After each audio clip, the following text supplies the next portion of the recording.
अभी जब से नए डीआईजी आए हैं तब से बहुत प्रभावी भूमिका में है लोग जो इस अवैध काम में लिप्त हैं और देश की संपत्ति को लूट रहे हैं दोनों हाथों से। कि अब उस एलियन का पता लगाया जाए जो यहाँ कर रहे हैं, धरती पर आके गलत काम कर रहे हैं, करवा रहे हैं, मुखौटा लगा के करवा रहे हैं, राजनीतिक संरक्षण दे रहे हैं गलत काम करने वालों को।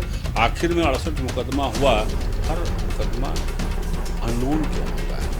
अब पता लगाया जाए तो कौन लोग थे जिन्होंने अरबों रुपया का नुकसान पहुंचाया है देश को, और खुद अरबपति खरबपति तो बन गए, लेकिन देश का धन लूटा गया। ये बीसीसीएल की संपत्ति नहीं थी। लूट में जो पीछे हैं, पर्दे के पीछे, उन सबको बेनकाब किया जाए और उन लोगों का सारा संपत्ति रिकवर किया जाए। ऐसे तमाम लोगों से 10, 20, 25 लोग जो भी हैं, प्रशासन पता लगाए। हाल के दिनों में धनबाद में कई ऐसी घटनाएं हुई हैं जो अवैध कोयला चोरी की ओर इशारा करते हैं, चाहे वो ईडी की रेड हो या भूधसान। ये स्पष्ट होते हैं कि अगर ईडी की रेड हो रही है, और ईडी ने भी अपने प्रेस रिलीज में जारी किया है कि अवैध खनन के कारण लोगों ने मनी लॉन्ड्रिंग के तहत पैसे की उगाही की है, और हाल के दिनों में कई बार कई जगहों पर रेड भी हुई है। भूधसान में भी यह सामने आया है कि अवैध खनन का ही मामला है। विजय झा जी समाजसेवी हैं, मुखर होकर मामलों को उठाते हैं। अवैध खनन के मामले में इन्होंने आरटीआई डालकर प्रशासन से पूरी विवरण मांगे थे कि पूरे 1 साल में प्रशासन ने कितने प्राथमिकी दर्ज की है। आरटीआई का जवाब इन्हें आ गया है। कई तरह के सवाल अब भी इनके जेहन में है। हम सीधे उन्हीं से जुड़ते हैं और जानते हैं कि जो आरटीआई डाले थे उसके बाद क्या कुछ सवाल अब उधर रहे थे। विजय जी, अपने हाल के दिनों में मुखर होकर अवैध खनन को लेकर काफी प्रमुखता से मामलों को उठाया है। आरटीआई भी आपने डाला था और प्रशासन से लिस्ट मांगा था कि कितने एफआईआर किए। आरटीआई का जवाब से क्या आप संतुष्ट हैं? आरटीआई के जवाब में क्या कुछ आया है? मैं तो अवैध उत्खनन के खिलाफ शुरू से शासन प्रशासन सरकार का ध्यान आकृष्ट करता रहा हूं, और जब मैंने देखा कि सीआईएसएफ के नाक के नीचे से हैवा का हैवा कोयले की तस्करी हो रही है, तो मैंने यहां तक गुहार लगाया कि सीआईएसएफ हटाओ, बीसीसीएल बचाओ। क्योंकि सीआईएसएफ की भूमिका एयरपोर्ट पर देखने में आती है कि हाँ वास्तव में ये सिक्योरिटी कर रहे हैं, लेकिन वही सीआईएसएफ कोयलरी क्षेत्र में आके निष्फल हो जाता है अपनी भूमिका निभाने में। इसलिए मैंने कहा था सीआईएसएफ हटाओ, बीसीसीएल बचाओ। अभी जब से नए डीआईजी आए हैं तब से बहुत प्रभावी भूमिका में है सीआईएसएफ, इसलिए मैं उन्हें बधाई भी देना चाहता हूँ कि सही में जैसी भूमिका होनी चाहिए उस रक्षक की भूमिका में भी आ गई। दूसरा, मैं बार बार कह रहा था कि सीआईएसएफ को टोल फ्री नंबर जारी करना चाहिए, जिससे कि हर आम आदमी कहीं से भी उसको सूचना मिले, रात 12 बजे भी वो चुपचाप सूचना दे दे और सीआईएसएफ छापा मार के देश की संपत्ति को बचा ले।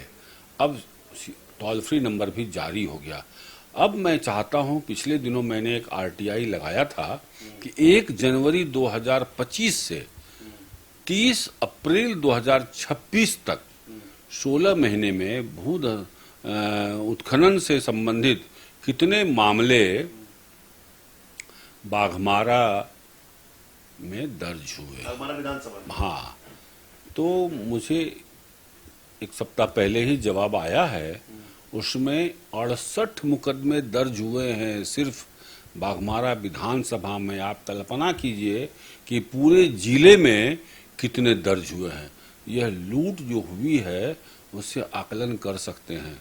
कुछ दिन पहले मैंने एक आरटीआई डाला था तो उसमें आया था कि लगभग 15,008 मीट्रिक टन, कुछ दिनों के डाटा मांगे थे मैंने, आया था उतना रिकवरी किया है इन्होंने, 15,000 टन। उसका कीमत जोड़ा जाए कितना है। अब मेरा कहना है, ये आग्रह है सीआईएसएफ से और सत्ता में बैठे लोगों से, सरकार से, प्रशासन से, कि जो भी अवैध उत्खनन में संलिप्त हैं, अब तो आ गया 68 मुकदमा हुए, तो एलियन तो है नहीं वो कि अंतरिक्ष से आए और उत्खनन किया और अंतरिक्ष में चले गए, कोई अता पता नहीं है। वो तो यहीं के हैं लोग जो इस अवैध काम में लिप्त हैं और देश की संपत्ति को लूट रहे हैं दोनों हाथों से। तो अब मेरी मांग है कि अब उस एलियन का पता लगाया जाए जो यहाँ कर रहे हैं, धरती पर आके गलत काम कर रहे हैं, करवा रहे हैं, मुखौटा लगा के करवा रहे हैं, राजनीतिक संरक्षण दे रहे हैं गलत काम करने वालों को। आखिर में 68 मुकदमा हुआ, हर मुकदमा अननोन क्यों होता है? हर मुकदमा अननोन, कोई तो है जो वहां करा रहा है। फिर आपका इंटेलिजेंस डिपार्टमेंट क्या कर रही है, पुलिस प्रशासन क्या कर रही है? आप पता लगाइए। अब उस स्टेज में जब सक्षम हो गई है सीआई साहब, अब पता लगाया जाए कि वो कौन लोग थे जिन्होंने अरबों रुपया का नुकसान पहुंचाया है देश को, और खुद अरबपति खरबपति तो बन गए, लेकिन देश का धन लूटा गया। ये बीसीसीएल की संपत्ति नहीं थी, यह देश की संपत्ति थी, देश के अवाम की संपत्ति, हमारी और आपकी संपत्ति है। इसलिए इस लूट में जो पीछे हैं, पर्दे के पीछे, उन सबको बेनकाब किया जाए और उन लोगों का सारा संपत्ति रिकवर किया जाए। ऐसे तमाम लोगों से 10, 20, 25 लोग जो भी हैं, प्रशासन पता लगाए, सीआईएसएफ पता लगाए और माकूल कार्रवाई करे। अभी तो गृह मंत्री जी का पिछले दिनों आया था, एमएमडीआर एक्ट के तहत कार्रवाई करने की बात उन्होंने कही थी। अब अगला कदम होना चाहिए, वो रिकवरी होना चाहिए, तब लगेगा कि सही में देश हित में ये काम हुआ।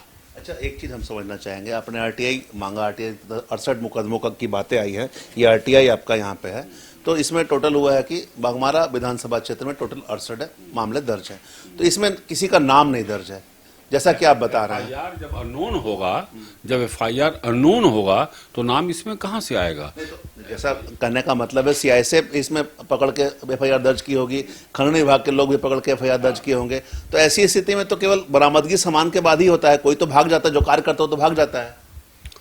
काम भाग वो जाता है जो सरजमीन पर 100, 200, 500, 1000, 2000 रुपया के लिए वो बेचारा गहिंता से, सब्बल से अपने जान को जोखिम में डालकर 2 वक्त की रोटी के लिए वो कर रहा है।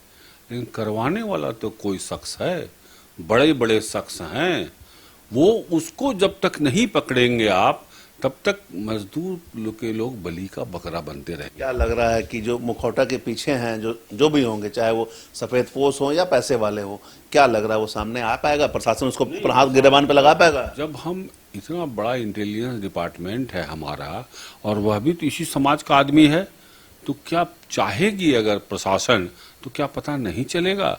प्रशासन को चाहना होगा अब कि देश की संपत्ति को जो लूटी गई है, मैं उसको बरामद करूंगा। अभी जो हाल के दिनों में ईडी आई थी, कई जगह रेड हुए हैं, क्या वो लोग शामिल हैं इसमें? वो लोग प्रत्यक्ष या अप्रत्यक्ष में शामिल है कि उसके बावजूद भी कोई मुखौटा के पीछे है? नहीं, ईडी का जो रेड हुआ है वह मसला अलग है। अवैध धन है या अवैध कमाई है, कहीं ना कहीं कोयला चोरी से जुड़ा हुआ है? कोई जरूरी नहीं है, कोई जरूरी नहीं हो सकता है। मनी लॉन्ड्रिंग कोई और काम से होगा? कोई भी काम से हो सकता है, अलग बिजनेस हो सकते हैं, अलग फैक्ट्रियां हो सकती है, उसका उचित मूल्यांकन नहीं है, या बहुत सा कारण हो सकता है ईडी का। मुखौटे के पीछे कोई है? हाँ, निश्चित रूप से बड़े से बड़े अपराध बिना राजनीतिक संरक्षण और बिना मुखौटे के नहीं होता है। आज की जो परिपाटी है उसके पीछे कोई न कोई राजनीतिक संरक्षण होता है, जिसको रांची से लेकर दिल्ली तक संरक्षण मिले, और वो ही भूमिका को निभाता है। तो राजनीतिक दल के तो बहुत सारे लोग हैं वहाँ पे, अलग अलग पार्टियां हैं, क्षेत्रीय पार्टियां हैं, राष्ट्रीय पार्टियां हैं, तो कौन ऐसे लोग हैं जिसका रांची से लेकर दिल्ली तक का सेटिंग है? ये तो अब इंटेलिजेंस डिपार्टमेंट को बहुत गहराई से जाना होगा कि यहाँ पर कौन चलवा रहा था, यहाँ पर टुंडू में कौन चलवा रहा है, जबकि टुंडू में ही हमारे सांसद विधायक का घर है, फिर भी बहियारडी में कौन चला रहा था, कौन केसरगढ़ा में चला रहा था? ये तो अब इंटेलिजेंस जाए और असली अपराधी को पकड़े। इस मामले पर धनबाद सांसद ढुल्लू महतो से वार्ता हुई थी, उन पर भी आरोप लगे थे, मैंने उनसे भी सवाल किया था, तो उनका कहना था कि सीबीआई जांच कर ले, लोग उनको बदनाम कर रहा है। आप इसको कैसे देख रहे हैं?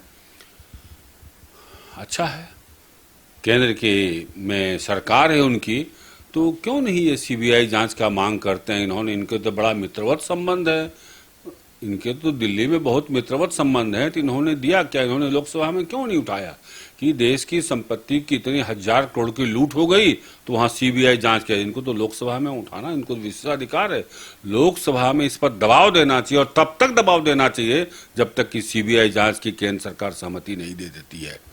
ये एक्शन में दिखाना चाहिए करके, सिर्फ बोल देना अलग बात है, इनको लोकसभा में उठाना चाहिए। लोकसभा में मैं तो नहीं उठा सकता हूं, लोकसभा में ये मेंबर हैं लोकसभा के, ये उठा सकते हैं, लेकिन दुर्भाग्य कुल मिलाकर मुखौटे के पीछे जो है वो बेनकाब होना चाहिए, आपका मांग है? बस मेरा यही मांग है, न सिर्फ बेनकाब बल्कि वो संपत्ति जो लूट हुई है वो रिकवर होना चाहिए, क्योंकि वो देश की संपत्ति है। अच्छा, एक चीज और हम समझना चाहेंगे, जो भूधसान हो रहे हैं अलग अलग क्षेत्र में, ये भी कहीं ना कहीं अवैध खनन के कारण आ रहा है, बहुत जांच में भी मामला आया है, तो क्या लग रहा है इसमें भी कोई लोग दोषी हैं?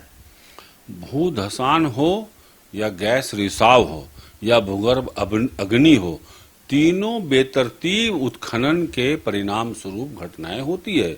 बेतरतीब उत्खनन तो यही हुआ, अवैध उत्खनन, क्योंकि यदि माइनिंग प्रोटोकॉल के तहत होगा तो माइनिंग का तो 100 साल का इतिहास है। यहाँ 100 साल का इतिहास, 1914 से शुरू हुआ था माइनिंग यहाँ, तो 100 साल का इतिहास है। माइनिंग तो पूरे देश में जहाँ भी जो खनिज संपदा है माइनिंग तो होती ही है, लेकिन जब प्रोटोकॉल के खिलाफ माइनिंग जाकर के होता है, सैंड फिलिंग करना चाहिए, हम सैंड फिलिंग नहीं करते हैं प्रॉपर, तब गैस रिसाव होता है, भूगर्भ अग्नि होती है। और हम लोगों ने तो झेला है 20 महीने तक ट्रेन सेवा भूगर्भ अग्नि के नाम पर, तो इसलिए हम लोग तो बहुत दूध के जले हुए हैं। इसलिए हम चाहते हैं कि उन लोगों को बेनकाब किया जाए जो पर्दे के पीछे रह के यहाँ के लोगों के जीवन को संकट में डाल देते हैं अपने निज स्वार्थ में। स्वार्थ की पूर्ति उनकी होती है, वो अरबपति खरबपति बन जाते हैं, लेकिन पूरा क्षेत्र संकट में चला जाता है। अभी जैसे आप केंदुआ की घटना देख लें, गोधर की घटना देख लें, गैस रिसाव के कारण वह क्षेत्र को बंद कर दिया गया है और वहां पाया गया पीपीएम लेवल जो व्यक्ति के लिए शुद्ध हवा चाहिए कितना, वो होना चाहिए 50 से नीचे, लेकिन वहां तो एक बार 400 पाया गया, तो बहुत बड़ी त्रासदी हो सकती है। 400 पीपीएम लेवल है, हर आदमी सोया रहेगा, रात में सोया ही रह जाएगा। तो ऐसी परिस्थिति में क्या बेनकाब नहीं होना चाहिए उन लोगों को जो लोगों के जीवन से खेल रहे हैं? इसलिए मेरी अब यह मांग है कि अब सरकार को ऐसे लोगों को बेनकाब करके हमेशा के लिए रोक लगाना चाहिए, नहीं तो पूरा कोयलांचल संकट के द्वार पर खड़ा है। अच्छा, एक चीज और हम समझना चाहेंगे, जैसा आप बताया 68 मामले का उद्भेदन हुआ है अलग केलबागमारा विधानसभा क्षेत्र में, जिले के अन्य क्षेत्र में भी अगर आरटीआई के थ्रू मांगा जाए तो मालूम चल जाएगा। मतलब कतरास, खानेस्ट, बसुरिया, महुदा, राजगंज, भाडी, तुपचाची, बागमारा, तेतुलमारी, मधुबन, कतरास, बागमारा, कतरास, राजगंज, तेतुलमारी, राजगंज, बागमारा, तेतुलमारी, कतरास, तेतुलमारी, अंगारपथरा, कतरास, मधुबन, सोनाडी, भाडी, तेतुलमारी, ऐसे करके जितने थाने हैं, किस थाना में किस तारीख को हुआ, 72/25, 12 नवंबर 25 तारीख के साथ किस झारखंड खनिज अवैध खनन पर रोक परिवहन और भंडारण नियम 2017 के तहत हुआ। नहीं, मैं समझ गया, जैसा कि बागमारा विधानसभा से 68 मामले का उजागर हुआ जैसा आपने मांगा, जिले के अन्य क्षेत्र में भी हुए होंगे, तो अब और क्या कुछ आरटीआई लगाकर आपको जानकारी मांगने की जरूरत है? निश्चित रूप से देखेंगे हम, इसमें और जरूरत पड़ेगा तो, और बहुत सा आरटीआई मैंने लगाया है, अब देखता हूं कब तक सारा आता है। और मैंने तो मांग भी किया था डीजीएमएस से कि पूरा व्यापक सर्वे कराए डीजीएमएस। अब जिस प्रकार की घटनाएं खनन हादसे हो रहे हैं, गोविंदपुर सिलेक्टेड में हुआ, 5 घर तुरंत धस गए, थोड़ी देर के बाद दूसरा धसान, थोड़ी देर के बाद तीसरा धसान, ऐसे जो हुआ, तो अब अस्थायी रोक लगाने का उपाय यही है। वहाँ ये बात आई कि यहाँ अवैध उत्खनन हुआ था, उसके कारण धसान हुआ है सिलेक्टेड गोविंदपुर में, तो इससे बचाने के लिए अब प्रशासन को खुद तत्परता से काम करनी चाहिए कि कोई बड़ी त्रासदी न हो जिसमें सैकड़ों लोगों की जान चली जाए। इसलिए प्रशासन को इस भूमिका में आना चाहिए कि हम फिर से एक सर्वे कराएंगे, जहां बालू की कमी हो, बालू नहीं हो, वहां सैंड पैकिंग कराएं। यह तो डीजीएमएस की ही भूमिका होनी चाहिए इसमें। डीजीएमएस की इसमें लगना होगा, केंद्र सरकार को भी इसलिए लगना होगा कि डीजीएमएस भी केंद्रीय संस्था है और ये भारत सरकार की संपत्ति है। नहीं, खनन हादसे होते हैं तो वहां तो डीजीएमएस की भूमिका स्पष्ट आ जाती है। इसलिए डीजीएमएस को और डीजीएमएस से दबाव केंद्र सरकार को दे कि आप उसको करवाइए अविलंब। सौभाग्य से डीजीएमएस का ऑल इंडिया का हेडक्वार्टर धनबाद में है और धनबाद की त्रासदी है, इसलिए डीजीएमएस को 29 अप्रैल को हम लोगों ने लिखित इनको दिया है और ये कहा था नहीं तो हम लोग पीआईएल फाइल करेंगे। हम लोग और बहुत से दस्तावेज इकट्ठे कर रहे हैं। अंततः जब लगेगा कि ये अनसुनी कर रहे हैं जनता की आवाज, तो हम लोग न्यायालय का सहारा लेंगे। तो ये विजय झा जी से वार्ता हो रही थी। इन्होंने स्पष्ट कहा कि जिस तरह से कोयले की लूट हो रही है, राष्ट्रीय संपत्ति की लूट हो रही है, और इन सभी लूट के पीछे जो मुखौटा बनकर पीछे छिपे हुए हैं, आगे किसी और को कर दे रहे हैं, उनका बेनकाब होना जरूरी है। इन्होंने स्पष्ट मांग किया कि वैसे लोग, चाहे जिस भी पार्टी के लोग हो, राजनीतिक दल से जुड़े हुए लोग हो, जिन मुखौटा बने हुए हैं, उनका बेनकाब जरूरी है और उनकी संपत्ति भी वापसी, यानी कि संपत्ति कब्जा करना जरूरी है। क्योंकि जो अवैध तरीके से कोयला चोरी में उन्होंने कमाई है, उनकी संपत्ति भी वापस जब्त करनी होगी। साथ ही विजिलेंस की भूमिका पर भी इन्होंने सवाल खड़े किए हैं। इन्होंने स्पष्ट मांग की है कि पूरे मामलों का जांच होना चाहिए, कोयला चोरी के मामले को हो या फिर भूधसान के मामले को हो। अगर इनकी मांग पूरी नहीं होगी तो बाद में इन्हें न्यायालय का शरण लेना पड़ेगा और पूरा दूध का दूध पानी का पानी करके रहेंगे। देखना होगा मांगों पर कब तक सहमति बनती है, साथ ही कोयला चोरी में कौन है मुखौटा, कौन है सफेदपोश, कब वो बेनकाब होते हैं।